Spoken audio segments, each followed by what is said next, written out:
നമസ്കാരം. ഉച്ച വാർത്തയിലേക്ക് സ്വാഗതം. ആദ്യം പ്രധാന വാർത്ത.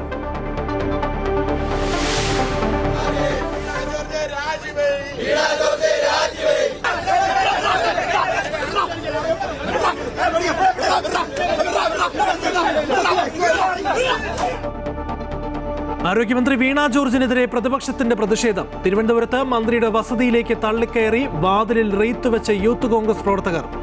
പത്തനംതിട്ട ടൗൺ ഹാളിലെ പരിപാടിയിലും UDF പ്രതിഷേധം. ആക്രമിച്ചത് VD സതീശൻ പറഞ്ഞിട്ടെന്ന് മന്ത്രി വീണ ജോർജ്. മന്ത്രിമാരുടെ വീട്ടിൽ റെയ്ത്ത് വയ്ക്കാൻ പറയലല്ല തന്റെ പണിയെന്ന് VD സതീശൻ. വണ്ടാനം മെഡിക്കൽ കോളേജിലെ ചികിത്സാ പിഴവിൽ മുൻ യൂണിറ്റ് ചീഫ് ഡോക്ടർ ലളിതാംബികയെ പ്രതിചേർത്ത് പോലീസ്. ശസ്ത്രക്രിയ നടത്തിയ ഡോക്ടർ ഷാഹിദയ്ക്കെതിരെ നിലവിൽ കേസില്ല. ഉഷ ജോസഫിന് ഇന്ന് കൊച്ചി അമൃത ആശുപത്രിയിൽ ശസ്ത്രക്രിയ.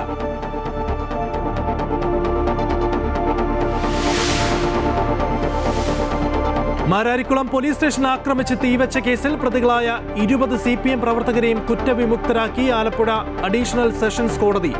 കുറ്റവിമുക്തരാക്കിയത് VS അച്യുതാനന്ദന്റെ പേഴ്സണൽ സ്റ്റാഫ് അംഗമായിരുന്ന ലതീഷ് B ചന്ദ്രൻ ഉൾപ്പെടെയുള്ളവരെ. കോടതി വിധി തെളിവുകളുടെ അഭാവത്തിൽ.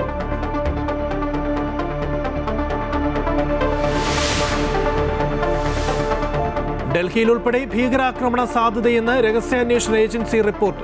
ചെങ്കോട്ടയും ക്ഷേത്രങ്ങളും ലഷ്കർ-ഇ-തൊയ്ബ ലക്ഷ്യമിടുന്നതായി മുന്നറിയിപ്പ്.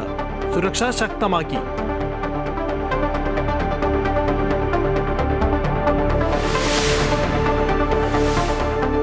അമേരിക്ക ഏർപ്പെടുത്തിയ ആഗോള ഇറക്കുമതി തീരുവയിൽ ഇന്ത്യക്ക് ആശ്വാസം. വ്യാപാര കരാറിൽ ഒപ്പുവെച്ച രാജ്യങ്ങൾക്ക് തീരുവ 10% മാത്രമെന്ന് വൈറ്റ് ഹൗസ്.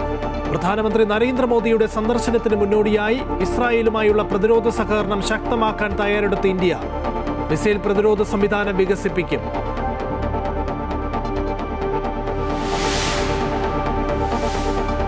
ശബരിമല സ്വർണ്ണക്കൊള്ളയിൽ തന്ത്രി കണ്ഠരർ രാജീവരുടെ ജാമ്യം റദ്ദാക്കാനുള്ള നീക്കവുമായി SIT ഹൈക്കോടതിയെ സമീപിച്ചേക്കും. തന്ത്രിക്കും N വാസുവിനും ED സമൻസ്. മാർച്ച് ആദ്യവാരം ചോദ്യം ചെയ്യലിന് ഹാജരാകാൻ നിർദ്ദേശം. തന്ത്രിയുടെ അറസ്റ്റിൽ ഗൂഢാലോചനയെന്ന് ആവർത്തിച്ച് പ്രതിപക്ഷ നേതാവ് VD സതീശൻ. ജാമ്യത്തിനായി സുപ്രീം കോടതിയെ സമീപിച്ച് സ്മാർട്ട് ക്രിയേഷൻസ് ഉടമ പങ്കജ് ഭണ്ഡാരി.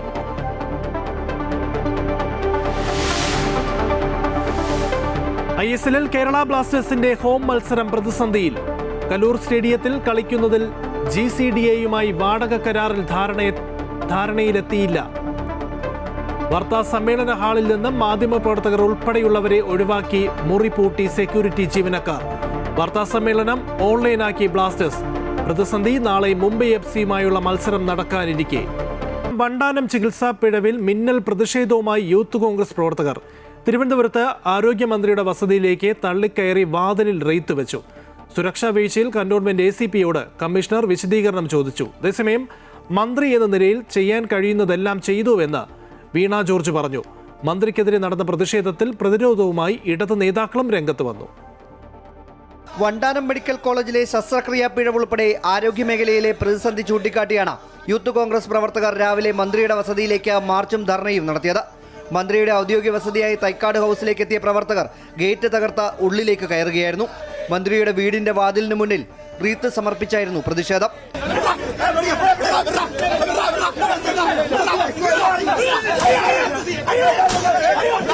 തുടർന്ന് ജില്ലാ അധ്യക്ഷൻ നേമം സജീറിന്റെ നേതൃത്വത്തിലുള്ള യൂത്ത് കോൺഗ്രസ് പ്രവർത്തകർ ഗേറ്റിന് മുന്നിൽ ഉപരോധം തീർത്ത് പ്രതിഷേധിച്ചു.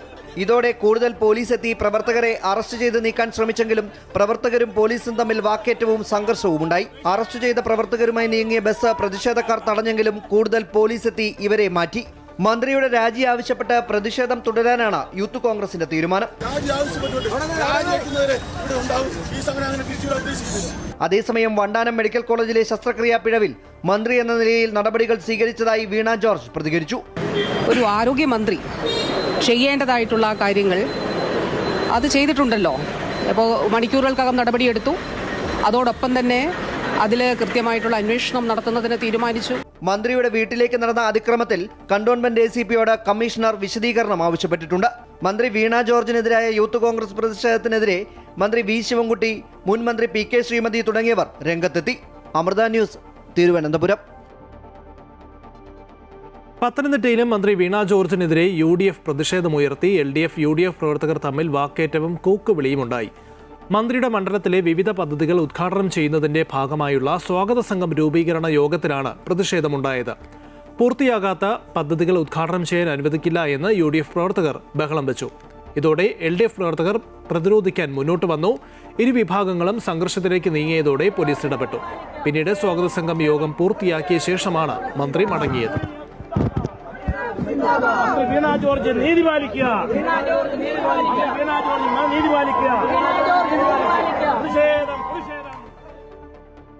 അതേസമയം VD സതീശന്റെ നിർദ്ദേശപ്രകാരമാണ് ആക്രമണം നടന്നത് എന്ന് ആവർത്തിച്ച് ആരോഗ്യമന്ത്രി വീണ ജോർജ്. യൂത്ത് കോൺഗ്രസ് പ്രവർത്തകർ ഗാർഡിനെയും ആക്രമിച്ചു. മന്ത്രി എന്ന നിലയിൽ ചെയ്യേണ്ടതെല്ലാം താൻ ചെയ്തിട്ടുണ്ട്. ചില മാധ്യമങ്ങൾ തെറ്റായ വിവരം പ്രചരിപ്പിക്കുകയാണ്. കോൺഗ്രസിന് ദയനീയ പരാജയം ഉണ്ടാകുമെന്ന ഭയത്താലാണ് നിലവിലെ ആക്രമണമെന്നും വീണ ജോർജ് പത്തനംതിട്ടയിൽ പറഞ്ഞു. ഏഷ്യാനെറ്റിനോട് ചോദിച്ചില്ലല്ലോ. ഞാൻ റിപ്പോർട്ടറിനോട് സംസാരിക്കുന്നതിന് ഏഷ്യാനെറ്റ് എന്റെ അസോസിയേറ്റ് ആവുന്നത് അതിലേ പിന്നെ ഇവിടെ സുരേഷ് കുമാർ സംസാരിക്കുമ്പോഴല്ലേ കൂവി വിളിച്ചേ. പക്ഷേ റിപ്പോർട്ടറിന്റെ ബ്രേക്കിക്ക് പോകുന്നത് ആരോഗ്യമന്ത്രിയെ കൂവി വിളിച്ച പ്രവർത്തകർ എന്നാണോ? ഞാൻ സംസാരിച്ചപ്പോൾ ഒരാളേലും സംസാരിച്ചോ? Channel report SS. മന്ത്രി വീണ ജോർജിന്റെ മറുപടിയുമായി പ്രതിപക്ഷ നേതാവ് VD സതീശൻ രംഗത്ത് വന്നു. മന്ത്രിമാരുടെ വീട്ടിൽ റീത്ത് വയ്ക്കാൻ പറയുന്നതല്ല തന്റെ പണിയെന്നും വീടിനകത്തേക്ക് കയറിയുള്ള പ്രതിഷേധത്തോട് യോജിപ്പില്ല എന്നും അദ്ദേഹം പറഞ്ഞു. അതേസമയം സർക്കാർ മെഡിക്കൽ കോളേജുകളുടെ പ്രവർത്തന രീതി പാടെ തകർന്നുവെന്നും ഈ മേഖല സർക്കാർ ശ്രദ്ധിച്ചില്ല എന്നും പ്രതിപക്ഷ നേതാവ് കുറ്റപ്പെടുത്തി. വീട്ടിലേക്ക്, കന്റോൺമെന്റ് ഹൗസിലേക്ക്, ഔദ്യോഗിക വസതിയിലേക്ക് DYFIക്കാരെ ഇരച്ചു കയറി വീട്ടിലെ ചെടിച്ചട്ടികളും മറ്റതും എല്ലാം തകർത്തു. അത് ഈ മന്ത്രിമാരുടെ പിന്തുണയോട് കൂടിയാണ് അവരയച്ചത് ആണോ? എൻ്റെ പറവൂരിലുള്ള എൻ്റെ സ്വകാര്യ വസതിയിലേക്ക് 30 പേര് വന്നു, DYFIക്കാർ വന്നു, ബഹളമുണ്ടാക്കി. ഈ വീട് അവിടെ നിന്നിരുന്നവരെ അടിച്ചു. വണ്ടാനം മെഡിക്കൽ കോളേജിലെ ചികിത്സാ പിഴവിൽ വകുപ്പ് മേധാവി ഡോക്ടർ ലളിതാംബികയ്ക്കെതിരെ കേസെടുത്ത പോലീസ്. ഉഷയുടെ ബന്ധു നൽകിയ പരാതിയിലാണ് അമ്പലപ്പുഴ പോലീസ് കേസ് രജിസ്റ്റർ ചെയ്തത്. ശസ്ത്രക്രിയ നടത്തിയ ടീമിലെ ആരും തന്നെ കേസിൽ പ്രതികളല്ല. അതേസമയം അമൃത ആശുപത്രിയിൽ ചികിത്സയിൽ കഴിയുന്ന ഉഷ ജോസഫിന്റെ ശസ്ത്രക്രിയ ഇന്ന് നടക്കും. ഉഷയുടെ പരാതിയിൽ അന്വേഷണം നടത്തിയ വിദഗ്ധ സംഘം മെഡിക്കൽ വിദ്യാഭ്യാസ ഡയറക്ടർക്ക് ഇന്ന് റിപ്പോർട്ട് കൈമാറും. വകുപ്പ് മേധാവിയായിരുന്ന ഡോക്ടർ ലളിതാംബികയെ മാത്രം പ്രതി ചേർത്താണ് പോലീസ് കേസെടുത്തിരിക്കുന്നത്. ശസ്ത്രക്രിയ നടത്തിയ ഡോക്ടർ ഷാഹിദയോ മറ്റുള്ളവരോ പ്രതികളല്ല. മനുഷ്യജീവനും വ്യക്തിസുരക്ഷയ്ക്കും അപകടകരമാം വിധം പ്രവർത്തിച്ചെന്നാണ് FIR-ൽ പറയുന്നത്. BNS 125, 125A എന്നീ വകുപ്പുകളാണ് ചുമത്തിയിരിക്കുന്നത്. ഉഷ ജോസഫിന്റെ ബന്ധു നൽകിയ പരാതിയിലാണ് അമ്പലപ്പുഴ പോലീസ് കേസെടുത്തത്. അന്വേഷണം പുരോഗമിക്കുമ്പോൾ കേസിൽ കൂടുതൽ പേരെ പ്രതി ചേർത്തേക്കും. അതേസമയം ഉഷയുടെ പരാതിയിൽ വിദഗ്ധ സംഘം അന്വേഷണം നടത്തി. തിരുവനന്തപുരം, കോട്ടയം മെഡിക്കൽ കോളേജുകളിലെ വിദഗ്ധരാണ് ചികിത്സാ പിഴവ് സംബന്ധിച്ച് അന്വേഷണം നടത്തിയത്. ശസ്ത്രക്രിയയ്ക്കിടെ ഉഷയുടെ വയറ്റിൽ ശസ്ത്രക്രിയാ ഉപകരണം കുടുങ്ങിയതിൽ വീഴ്ച സംഭവിച്ചുവെന്ന് പ്രാഥമിക അന്വേഷണത്തിൽ തന്നെ കണ്ടെത്തിയിരുന്നു. ഇതിന്റെ അടിസ്ഥാനത്തിൽ ശസ്ത്രക്രിയ നടത്തിയ ഡോക്ടർ ഷാഹിദയെയും നഴ്സിംഗ് ഓഫീസർ ധന്യയെയും ഇന്നലെ രാത്രി തന്നെ സസ്പെൻഡ് ചെയ്തിരുന്നു. ഇനി വിദഗ്ധ സമിതിയുടെ കണ്ടെത്തലുകളുടെ അടിസ്ഥാനത്തിലായിരിക്കും കേസിൽ കൂടുതൽ തുടർ നടപടികൾ ഉണ്ടാവുക. Amrita news, Alappuzha. Mararikulam police station ആക്രമണത്തിൽ പ്രതികളായ 20 CPM പ്രവർത്തകരും കുറ്റവിമുക്തരായി. ആലപ്പുഴ അഡീഷണൽ സെഷൻസ് കോടതിയുടേതാണ് വിധി. വിവരങ്ങളുമായി അജയ് നാഥ് ചേരുകയാണ്. അജയ്, 2013 സംഭവം നടന്നത്. എന്തായാലും തെളിവുകളുടെ അഭാവത്തിലാണോ ഇപ്പോൾ ഈ പ്രതികളെ കുറ്റവിമുക്തരാക്കിയത്? ഇതിന് തീർച്ചയായും 2013 നടന്ന ഒരു കേസിനാണ് 13 വർഷങ്ങൾക്കിപ്പുറം വിധിയാകുന്നത്. പ്രതികളായ 20 CPM പ്രവർത്തകരെയും കുറ്റവിമുക്തരാക്കി എന്നുള്ളതാണ്. പോലീസ് സ്റ്റേഷന് തീയിടാൻ ശ്രമിച്ചെന്നായിരുന്നു കേസ്. ആലപ്പുഴ അസിസ്റ്റന്റ് സെഷൻസ് കോടതിയിലാണ് വിധി. 2013 സോളാർ സമരവുമായി ബന്ധപ്പെട്ടായിരുന്നു സ്റ്റേഷനിലെ പ്രതിഷേധം നടന്നത്. ഉമ്മൻചാണ്ടിയുടെ കോലം കത്തിക്കുന്നതിനിടയിൽ പോലീസുകാർക്കും പൊള്ളലേറ്റിരുന്നു. തെളിവുകളുടെ അഭാവത്തിലാണ് നിലവിൽ മുഴുവൻ പ്രതികളെയും വെറുതെ വിട്ടിരിക്കുന്നത്. ഇതിൽ VS അച്യുതാനന്ദന്റെ പേഴ്സണൽ സ്റ്റാഫ് അംഗമായിരുന്ന ലതീഷ് B ചന്ദ്രനടക്കം പ്രതികളാണ്. 2 പ്രതികൾ വിചാരണ നടക്കുന്ന സമയത്ത് മരണപ്പെട്ടിരുന്നു. 20 പ്രതികളാണ് ആകെ കേസിലുള്ളത്. പ്രതികൾക്കെതിരെയുള്ള കേസ് സംശയാതീതമായി തെളിയിക്കാൻ പ്രോസിക്യൂഷന് സാധിച്ചില്ലെന്ന കാരണത്താലാണ് നിലവിൽ പ്രതികളെ വെറുതെ വിട്ടിട്ടുള്ളത്. എന്തായാലും പ്രതികൾക്ക് വേണ്ടി അഡ്വക്കേറ്റ് K ചന്ദ്രബാബുവാണ് കോടതിയിൽ ഹാജരായത്. 2013 നടന്ന കേസിൽ 13 വർഷങ്ങൾക്കിപ്പുറം തെളിവുകളുടെ അഭാവത്തിൽ പ്രതികളെയെല്ലാം വെറുതെ വിടുന്നു എന്നുള്ളതാണ്. വളരെ വിവാദമായ ഒരു കേസ് കൂടിയാണ്. പോലീസ് സ്റ്റേഷൻ തീയിട്ട് നശിപ്പിക്കാൻ ശ്രമിച്ചു എന്ന ഏറ്റവും വിവാദമായ ഒരു കേസിലാണ് ഇത്തരത്തിലേക്ക് തെളിവുകളുടെ അഭാവത്തിൽ പ്രതികളെ ഇപ്പോൾ വെറുതെ വിട്ടിരിക്കുന്നത്. ശരി, 2013 മാരാരിക്കുളം പോലീസ് സ്റ്റേഷൻ ആക്രമിച്ച് തീയിടാൻ ശ്രമിച്ചുവെന്ന കേസിലാണ് 20 പ്രതികളെയും കോടതി വെറുതെ വിട്ടിരിക്കുന്നത്. അജയ് നാഥാണ് വിവരങ്ങൾ നൽകിയത്.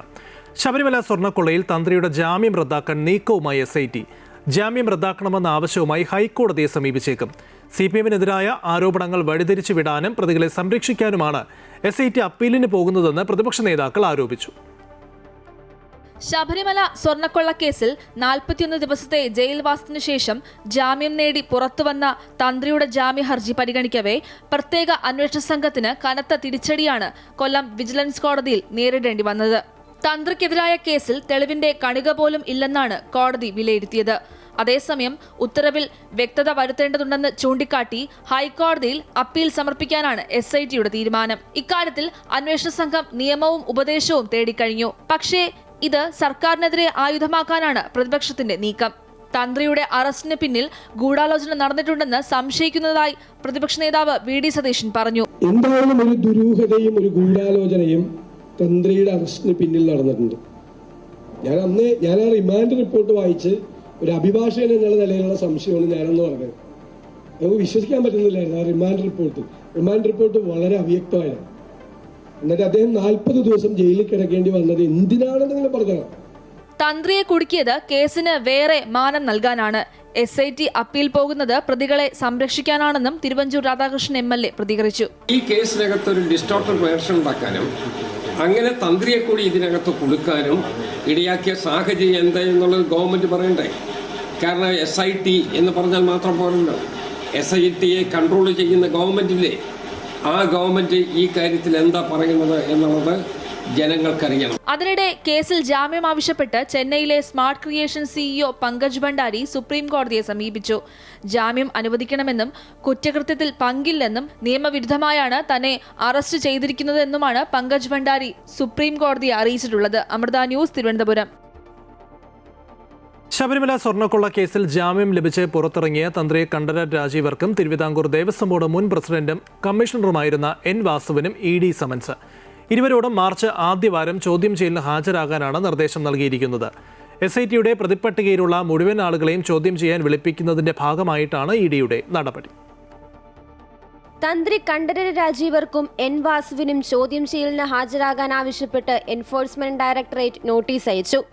ഇതിൽ തന്ത്രിയോട് മാർച്ച് 4-ന് എത്താനാണ് ആവശ്യപ്പെട്ടിരിക്കുന്നത്. ശബരിമല സ്വർണ്ണക്കൊള്ളക്കേസ് അന്വേഷിക്കുന്ന SITയുടെ പ്രതിപട്ടികയിലുള്ള മുഴുവൻ ആളുകളെയും ED ചോദ്യം ചെയ്യാൻ വിളിപ്പിക്കുന്നതിന്റെ ഭാഗമായാണ് നടപടി. തന്ത്രി രാജീവരും കേസിലെ മുഖ്യപ്രതി ഉണ്ണികൃഷ്ണൻ പോറ്റിയും തമ്മിലുള്ള സാമ്പത്തിക ഇടപാടുകൾക്ക് തെളിവില്ലെന്ന് നിരീക്ഷിച്ചുകൊണ്ടാണ് കോടതി തന്ത്രിക്ക് ജാമ്യം അനുവദിച്ചത്. ഇതിനിടെയാണ് ഇരുവർക്കും കുരുക്കായി EDയുടെ നോട്ടീസ് എത്തുന്നത്. തന്ത്രിയുടെ സാമ്പത്തിക വരുമാനത്തെയോ സ്രോതസ്സുകളെക്കുറിച്ച് അസ്വാഭാവികമായി യാതൊന്നും കണ്ടെത്താൻ അന്വേഷണ സംഘത്തിന് കഴിഞ്ഞിട്ടില്ല എന്നാണ് കൊല്ലം വിജിലൻസ് കോടതി ജാമ്യ ഉത്തരവിൽ വ്യക്തമാക്കിയിരിക്കുന്നത്. എന്നാൽ പത്തനംതിട്ടയിലെയും കുന്നംകുളത്തെയും ചില സ്വകാര്യ പണമിടപാട് സ്ഥാപനങ്ങളിൽ തന്ത്രിക്കും കുടുംബത്തിനുമുള്ള നിക്ഷേപമടക്കമുള്ള കാര്യങ്ങളിൽ ED വ്യക്തത തേടും. അമൃത ന്യൂസ്, കൊച്ചി. രാജ്യതലസ്ഥാനത്ത് കനത്ത ജാഗ്രതാ നിർദ്ദേശം. ഭീകരാക്രമണ ഭീഷണി നിലനിൽക്കുന്നതായി രഹസ്യ അന്വേഷണ ഏജൻസികളുടെ മുന്നറിയിപ്പ്. പാകിസ്ഥാൻ കേന്ദ്രമായി പ്രവർത്തിക്കുന്ന ഭീകര സംഘടനയായ ലഷ്കർ-ഇ-തോയ്ബ ചെങ്കോട്ടയ്ക്കും ചാന്ദിനി ചൌക്ക് പ്രദേശത്തെ ക്ഷേത്രങ്ങൾക്കും നേരെ ആക്രമണം നടത്താൻ പദ്ധതിയിടുന്നതായാണ് റിപ്പോർട്ട്. ഫെബ്രുവരി 6-ന് ഇസ്ലാമാബാദിലെ മസ്ജിദിലുണ്ടായ സ്ഫോടനത്തിന് പ്രതികാരമായാണ് ലഷ്കർ-ഇ-തോയ്ബ ആക്രമണം ആസൂത്രണം ചെയ്യുന്നതെന്നാണ് രഹസ്യാന്വേഷണ ഏജൻസികളുടെ മുന്നറിയിപ്പ്.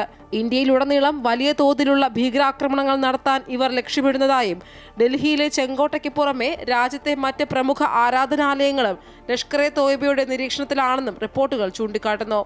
2025 നവംബർ 10-ന് ചെങ്കോട്ടയ്ക്ക് സമീപമുണ്ടായ സ്ഫോടനത്തിൽ 12 പേർ കൊല്ലപ്പെട്ട സംഭവത്തിന്റെ പശ്ചാത്തലത്തിൽ കൂടിയാണ് മുന്നറിയിപ്പ് നൽകുന്നത്. നിലവിൽ ഡൽഹി പോലീസും കേന്ദ്ര സുരക്ഷാ ഏജൻസികളും രാജ്യത്ത് നിരീക്ഷണം ശക്തമാക്കിയിട്ടുണ്ട്. തിരക്കേറിയിടങ്ങളിൽ കൂടുതൽ സുരക്ഷാ ഉദ്യോഗസ്ഥരെ വിന്യസിക്കുകയും വാഹന പരിശോധനകൾ ശക്തമാക്കുകയും ചെയ്തിട്ടുണ്ട്. ഇന്ത്യ-പാകിസ്ഥാൻ അതിർത്തിയിൽ സൈന്യവും പോലീസും സംയുക്തമായി തിരച്ചിൽ നടത്തുകയാണ്.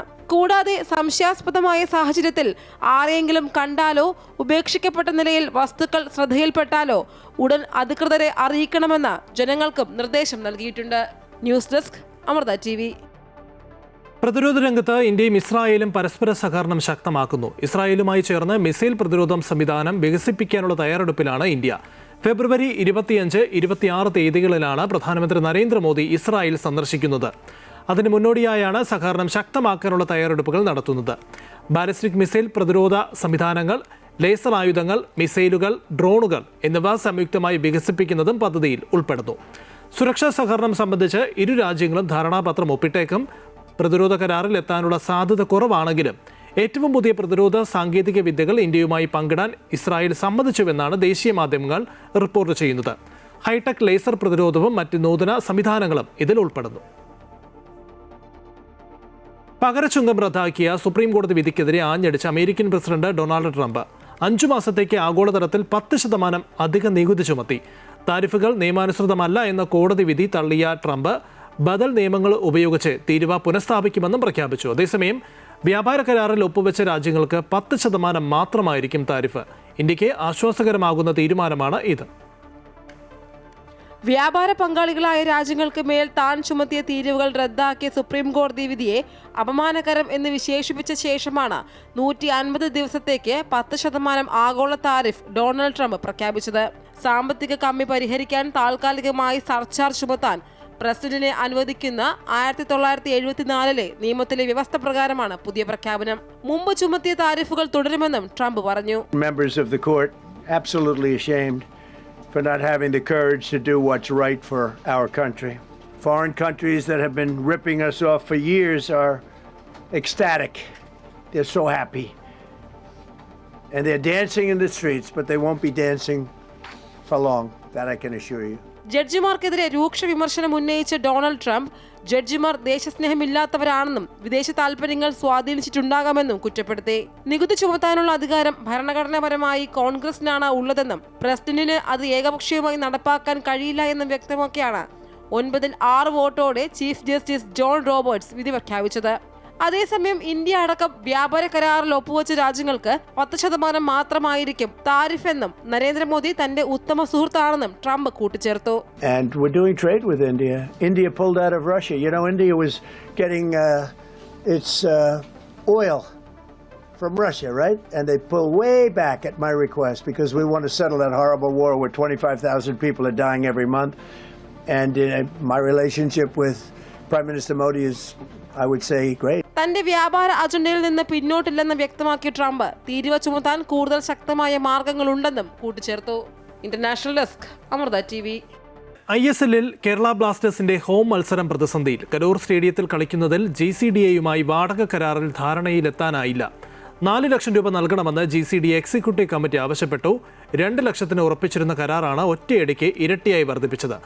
നാളെ വൈകിട്ട് 7 മണിക്കാണ് ബ്ലാസ്റ്റേഴ്സ് മുംബൈ FC പോരാട്ടം നടക്കുക. കൂടുതൽ വിവരങ്ങളുമായി KK പ്രശാന്ത് ചേരുകയാണ്. പ്രശാന്ത്, നാളെ ഹോം മത്സരങ്ങൾ ആരംഭിക്കുകയാണ്. ആ ഒരു ഘട്ടത്തിലാണ് ഈ കരാറുമായി ബന്ധപ്പെട്ടുള്ള തർക്കം. മത്സരത്തെ ഏതെങ്കിലും തരത്തിലുള്ള പ്രതിസന്ധിയിലാക്കുമോ ഈ തർക്കം? ലിജിൻ, GCDAയും അതുപോലെ തന്നെ ബ്ലാസ്റ്റേഴ്സ് അധികൃതരും തമ്മിലുള്ള വാടക തർക്കമാണ് പ്രധാനമായും ഇത്തരമൊരു പ്രതിസന്ധിക്ക് കാരണം. രാവിലെ മാധ്യമപ്രവർത്തകരുടെ വാർത്താ സമ്മേളനത്തിനായി അധികൃതർ വിളിച്ചു വരുത്തിയിരുന്നു. ആ സമയത്താണ് അറിയുന്നത് ഇത് സംബന്ധിച്ച കൃത്യമായ ഒരു കരാറിലേക്ക് ഇവർ അധികൃതർ തമ്മിൽ എത്തിയിട്ടില്ല എന്നുള്ളത് വ്യക്തമാക്കുന്നു. അതേസമയം തന്നെ GCDA ചെയർമാൻ ഉൾപ്പെടെ വ്യക്തമാക്കിയത് 2 ലക്ഷം രൂപ വാങ്ങിക്കൊണ്ട് ഈ സ്റ്റേഡിയം ഇവർക്ക് ഹോം ഗ്രൗണ്ട് മത്സരങ്ങൾക്കായി വിട്ടു നൽകാൻ തീരുമാനിച്ചിരിക്കുന്നു എന്നുള്ളതായിരുന്നു.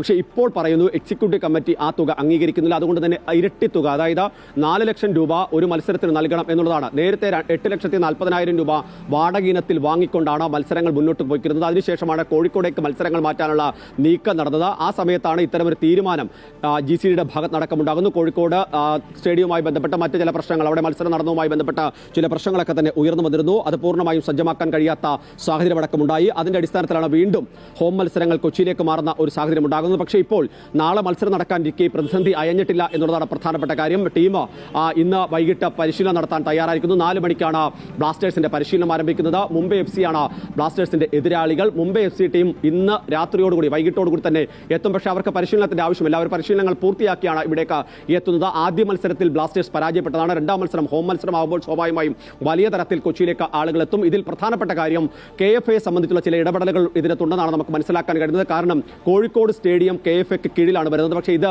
GCDAക്ക് കീഴിലാണ്. അതുകൊണ്ട് തന്നെ സ്വാഭാവികമായി ഇതിന്റെ സാമ്പത്തിക നേട്ടം അടക്കമുണ്ടാകുന്നത് GCDAക്ക് പുരോഗമിക്കുകയാണ്. KFAക്ക് വലിയ സാമ്പത്തിക നേട്ടങ്ങളൊന്നും തന്നെ ഉണ്ടാകുന്നില്ല. അതുകൊണ്ട് തന്നെ KFAയും ഇക്കാര്യത്തിൽ ഒരു അതൃപ്തി നിലനിൽക്കുകയും അതിന് ഭാഗമായി ചില കടുംപിടുത്തങ്ങൾ മുന്നോട്ട് വെക്കുകയൊക്കെ ചെയ്യുന്നതാണ് നമുക്ക് മനസ്സിലാക്കാൻ കഴിയുന്നത്. ഏതായാലും ആര് കടുംപിടുത്തം പിടിച്ചാലും ഈ മത്സരങ്ങൾ പ്രതിസന്ധിയിലേക്ക് പോകുന്നത് കേരളത്തിന്റെ കായിക മേഖലയ്ക്ക് വലിയ നേട്ടമാകില്ല എന്ന് തന്നെയാണ്, അല്ലെങ്കിൽ പ്രതിസന്ധി ഉണ്ടാക്കുമെന്നുള്ളത് വസ്തുത തന്നെയാണ്. അതുകൊണ്ട് തന്നെ ബന്ധപ്പെട്ട സ്ഥലങ്ങളിൽ നിന്നുള്ള കൃത്യമായ ഇടപെടലുകൾ ഉണ്ടാകുമെന്നാണ് നമ്മൾ പ്രതീക്ഷിക്കുന്നത്. അതുകൊണ്ട് തന്നെ വൈകുന്നേരത്തോടുകൂടി ഒരു തീരുമാനമുണ്ടായേക്കാം. നാളെ വൈകിട്ടോടുകൂടിയാണ് മത്സരം നടക്കേണ്ടത്. അതിനുള്ളിൽ പ്രശ്ന പരിഹാരം സാധ്യമാകുമെന്നാണ് കോച്ച് അടക്കമുള്ള ആളുകൾ വ്യക്തമാക്കുന്നത്. ഏതായാലും ടീം തിരിച്ചു വരാനുള്ള തയ്യാറെടുപ്പിൽ തന്നെയാണുള്ളത്. കൃത്യമായി മത്സരങ്ങൾ പരിശീലനങ്ങളെല്ലാം തന്നെ പൂർത്തിയാക്കിയിട്ടുണ്ടെന്ന് കോച്ചും ഒപ്പം തന്നെ സഹകളിക്കാരുമെല്ലാം തന്നെ വ്യക്തമാക്കി കഴിഞ്ഞിരിക്കുന്നത്. ഏതായാലും ഈ പ്രതിസന്ധി പരിഹരിക്കാനുള്ള ഇടപെടലുകളാണ് ഇനി ഉണ്ടാവേണ്ടത്. അക്കാര്യത്തിൽ പരിഹാരമുണ്ടാകും, സർക്കാർ തലത്തിൽ ഉൾപ്പെടെ പരിഹാരമുണ്ടാകുമെന്നാണ് പ്രതീക്ഷിക്കപ്പെടുന്നത്. ലിജി, ശരി, ഇന്നലെ വാടക തർക്കത്തിൽ വൈകുന്നേരത്തോടുകൂടി ഒരു തീരുമാനമുണ്ടാകുമെന്നാണ് പ്രതീക്ഷിക്കുന്നത്. KK പ്രശാന്താണ് വിവരങ്ങൾ നൽകിയത്. മലപ്പുറം നിലമ്പൂർ വനമേഖലയിൽ കാട്ടുതീ. പനയക്കോട് മയിലാടി പാലത്തിന് സമീപം തേക്ക് പ്ലാന്റേഷനിലാണ് തീപിടിച്ചത്. വനപാലകരും അഗ്നിരക്ഷാസേനയും ചേർന്ന് തീ അണയ്ക്കാനുള്ള ശ്രമം തുടരുകയാണ്. 11:30ഓടെയാണ് തീപിടുത്തമുണ്ടായത്. തീ നിയന്ത്രണ വിധേയമാണ്. മലബാർ ഡിസ്റ്റിലറീസ് പുറത്തിറക്കുന്ന ബ്രാൻഡിയുടെ പേര് മിന്നൽ മാജിക് എന്നാക്കി ബെപ്കോ. നേരത്തെ നിശ്ചയിച്ചിരുന്ന മലബാർ മിസ്റ്ററി എന്ന പേര് മാറ്റി. പാലക്കാട് നടക്കുന്ന നിർമ്മാണ ഉദ്ഘാടന ചടങ്ങിൽ എക്സൈസ് മന്ത്രി MB രാജേഷ് പേര് പ്രഖ്യാപിക്കും. പാലക്കാട് മേനൻപാറയിലാണ് ബ്രാൻഡിയുടെ ഉത്പാദനം നടത്തുന്നത്. ഒരു മാസത്തിനകം മിന്നൽ മാജിക് ബെപ്കോ ഔട്ട്ലെറ്റുകളിലെത്തും. 13,500 കേസ് മദ്യമായിരിക്കും ദിനംപ്രതി ഉണ്ടാക്കുക. 6 ലിറ്റർ കുപ്പിയിലാണ് ഉത്പാദനം. 6 ലിറ്റർ മിന്നൽ മാജിക്കിന് 400 രൂപയെന്ന സൂചന. നിലവിൽ സർക്കാർ ഉൽപ്പാദിപ്പിക്കുന്നത് ജവാൻ ഡ്രം മാത്രമാണ്. നേരത്തെ പൊതുജനങ്ങളിൽ നിന്ന് പേര് സ്വീകരിച്ചത് ഹൈക്കോടതി തടഞ്ഞിരുന്നു. ജനങ്ങളിൽ നിന്ന് സ്വീകരിക്കുന്ന പേര് ബ്രാൻഡിക്ക് ഇടുമെന്നും തെരഞ്ഞെടുത്ത പേരിന് 10,000 രൂപ സമ്മാനമായി നൽകുമെന്നും നേരത്തെ ബെപ്കോ MD പ്രഖ്യാപിച്ചതിന് പിന്നാലെയാണ് വിവാദങ്ങൾ തുടങ്ങിയത്. മദ്യ ഉപഭോഗം പ്രോത്സാഹിപ്പിക്കുന്നത് നിയമവിരുദ്ധമാണെന്ന് ചൂണ്ടിക്കാട്ടി ഹൈക്കോടതിയിൽ ഹർജിയെത്തിയതോടെ പരസ്യം നൽകിയത് തങ്ങളല്ല എന്ന് ബെപ്കോ സത്യവാങ്മൂലം നൽകി തടിയൂരി. മദ്യം ഉൽപ്പാദിപ്പിക്കുന്നതിനുള്ള വെള്ളം തുടക്കത്തിൽ മലമ്പുഴ ഡാമിൽ നിന്ന് നേരിട്ടെത്തിക്കാനാണ് ശ്രമിക്കുന്നത്. അമൃത ന്യൂസ്, തിരുവനന്തപുരം.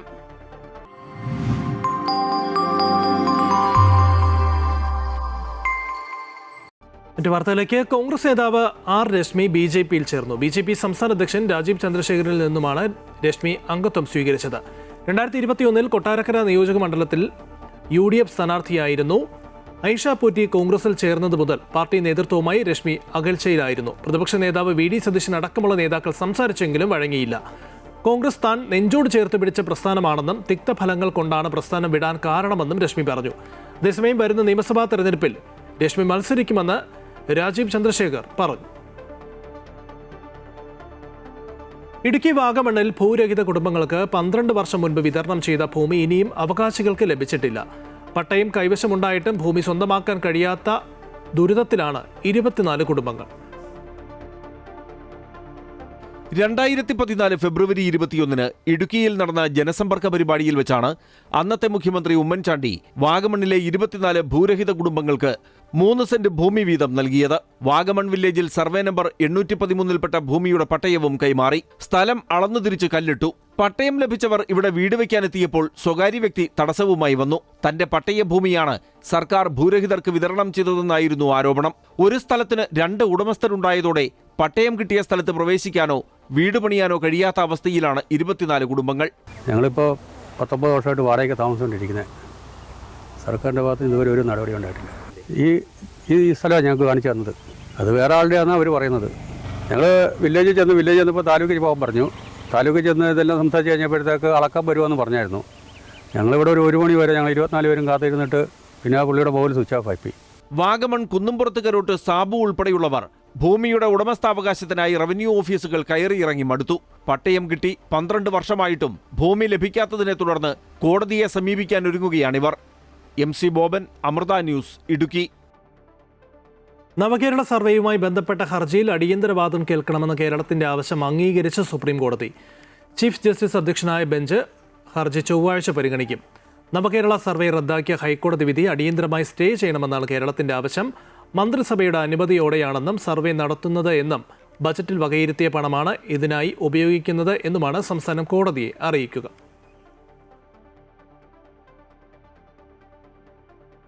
ഡൽഹിയിൽ AICC ആസ്ഥാനത്തേക്ക് BJP മാർച്ച്. AA ഉച്ചകോടി വേദിയിലേക്ക് കോൺഗ്രസ് പ്രവർത്തകർ പ്രതിഷേധവുമായി എത്തിയിരുന്നു. ഇതിനെതിരെയാണ് BJP പ്രവർത്തകരുടെ മാർച്ച്. പോലീസ് ബാരിക്കേഡ് മറികടക്കാൻ BJP പ്രവർത്തകർ ശ്രമിച്ചത് സംഘർഷത്തിന് ഇടയാക്കി.